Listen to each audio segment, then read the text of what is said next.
Hello and welcome to Navya IAS. आज के the Hindu newspaper में जो भी इम्पोर्टेंट न्यूज़ आई है हम उसे अच्छे से डिस्कस करेंगे। चलिए शुरू करते हैं। एडिटोरियल आया है ड्राई डेज।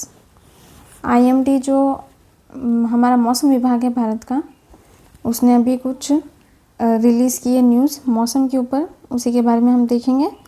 चलिए शुरू करते हैं। अल नीनो का जो इफ़ेक्ट होने वाला है उसके बारे में बताया है। भारत में पिछले 2 सालों में अच्छी बारिश हुई है, लेकिन अब इस साल मानसून जो है कमज़ोर बताया जा रहा है कि रहने की संभावना है। ठीक है, मौसम विभाग जो है हमारा भारत मौसम विभाग आईएमडी ने अप्रैल में अनुमान बताया है कि जून से सितंबर के बीच लगभग 8% कम बारिश हो सकती है, जिसे सामान्य से भी कम कहा जा रहा है। ठीक है, हालांकि अनुमान में 5% तक की गलती की संभावना होती है। पहले भी अनुभव बताए हैं आईएमडी ने। अप्रैल में कम बारिश की चेतावनी देता है। आईएमडी सूखा शब्द का इस्तेमाल नहीं करके कम बारिश शब्द का यूज़ करता है, लेकिन इसका मतलब ये है कि 90% से भी कम बारिश होगी इस बार। ठीक है, पहले भी 2015 में 93% बारिश का अनुमान लगाया था, लेकिन असल में सिर्फ 86% ही बारिश हुई थी। तो थोड़ा सा ऊपर नीचे जो है वो चलता रहता है। और चिंता बड़ी एक यूँ है कि ये जो अल नीनो जो मौसम की घटना होने वाली है उसकी वजह से ये सब होता नज़र आ रहा है। अगर ये मानसून के समय ज़्यादा सक्रिय होता है तो नुकसान थोड़ा ज़्यादा होता है। अल नीनो क्या होती है? एक मौसमी घटना है ये अल नीनो, और उम्मीद है कि Indian ocean dipole El Nino के असर को थोड़ा कम कर सकता है। फिर भी चिंता की स्थिति बनी रहेगी।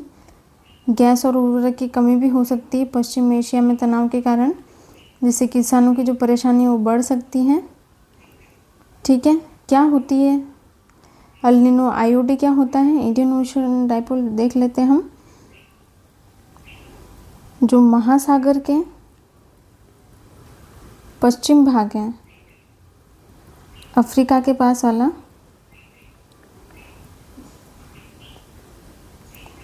और पूर्वी भाग जो है ऑस्ट्रेलिया के पास या इंडोनेशिया।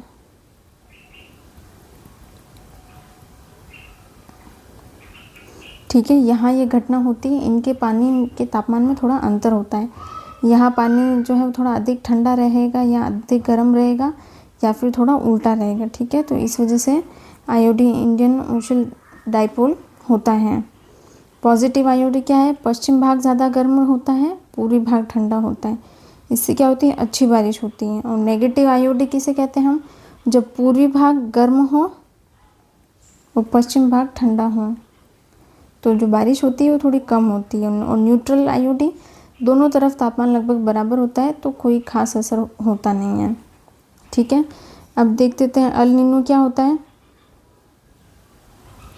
जब प्रशांत महासागर के मध्य और पूर्वी हिस्से का पानी सामान्य से ज़्यादा गर्म हो, प्रशांत महासागर में होने वाली घटना है ये कि मध्य और पूर्व में जो पानी है वो ज़्यादा गर्म होता है। ठीक है, ज़्यादा गर्म सामान्य से, तो उसे अल नीनो कहते हैं। और इसका असर जो है पूरी दुनिया के मौसम पर पड़ता है, खासकर भारत में। भारत पर क्या प्रभाव पड़ता है कि मानसून जो है वो कमज़ोर हो जाता है। ठीक है, बारिश कम, सूखे की संभावना बढ़ती है, खेती और जल संसाधनों पर नकारात्मक असर पड़ता है। ठीक है, ये न्यूज़ हमने देख ली। चलिए नेक्स्ट देख लेते हैं। ये न्यूज़ जो है आज बहुत सारे आर्टिकल या न्यूज़ आई है। वुमेन्स का जो रिजर्वेशन इंट्रोड्यूस होने वाला है वो, और डिलिमिटेशन को आपस में जो है लिंक्ड कर दिया, तो उसके ऊपर ये कुछ आया है, देख लेते हैं हम। Women's reservation and delimitation should be delinked. ठीक है, इसमें लेख में आर्टिकल एडिटोरियल में क्या कहा गया है कि सरकार संसद और विधानसभा में 33% जो महिला आरक्षण लागू करने की बात कर रही है, इसके लिए 2 बड़े बिल लाए जा रहे हैं, है ना। एक तो सीटों का बढ़ना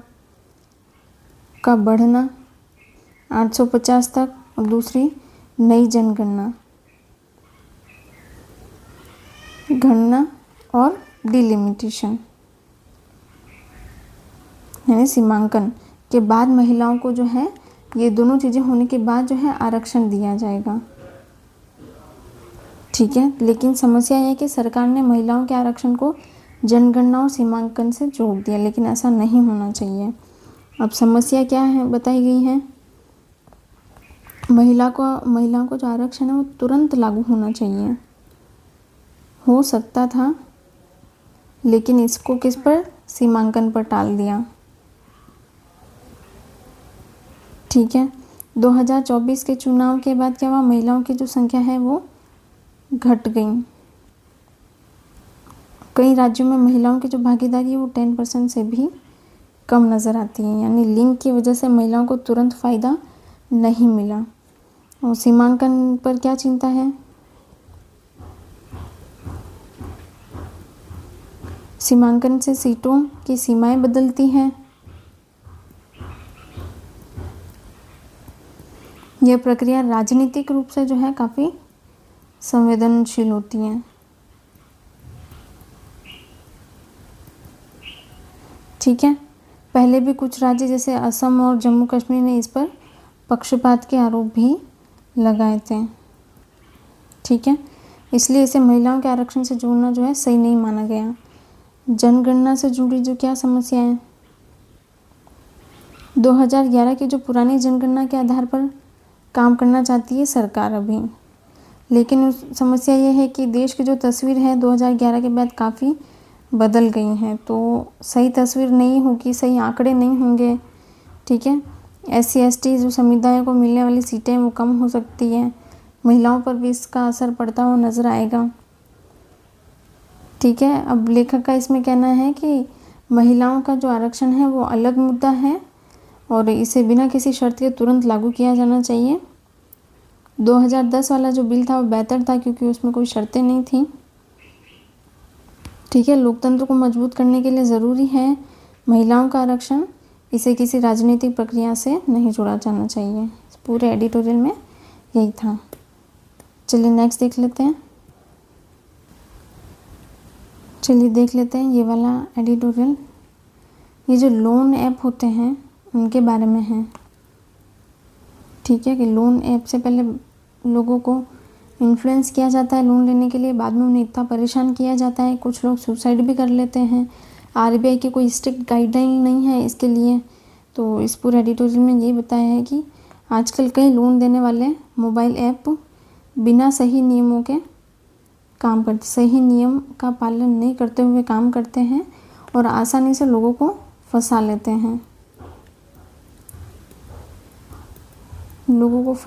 हैं, बाद में उन्हें काफ़ी टॉर्चर करते हैं।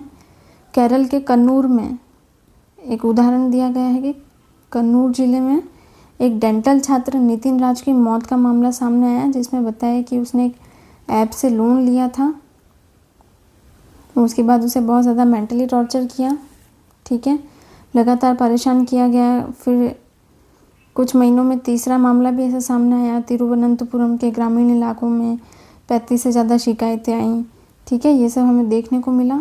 ऐप काम कैसे करता है,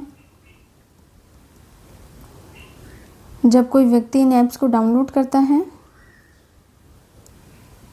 तो उसके मोबाइल में संपर्क नंबर, फ़ोटो, लोकेशन जैसी निजी जो जानकारी होती है, जितना भी हमारे मोबाइल का पर्सनल डेटा है वो उसके पास पहुंच जाएगा, ठीक है। अगर लोन समय पर नहीं चुका पाते हैं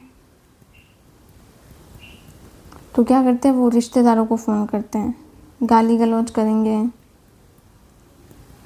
रिश्तेदारों को कॉल करेंगे, ठीक है, परेशान करेंगे, मानसिक दबाव बनाएंगे,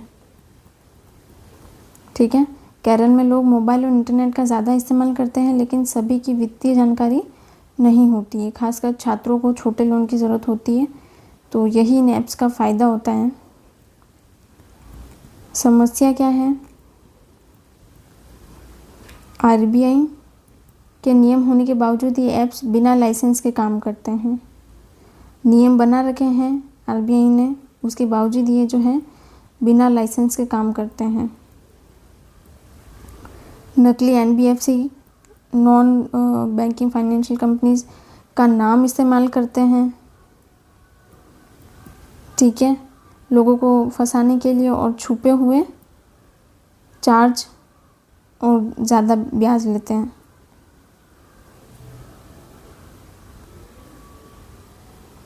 छुपे हुए चार्ज और ज़्यादा ब्याज, ठीक है। अगर कोई बहुत ज़्यादा नीडी है, किसी बहुत ज़्यादा ज़रूरत है, तो वो ऑफकोर्स इसका यूज़ करेगा ही, और शिकायत करने का कोई सही तरीका नहीं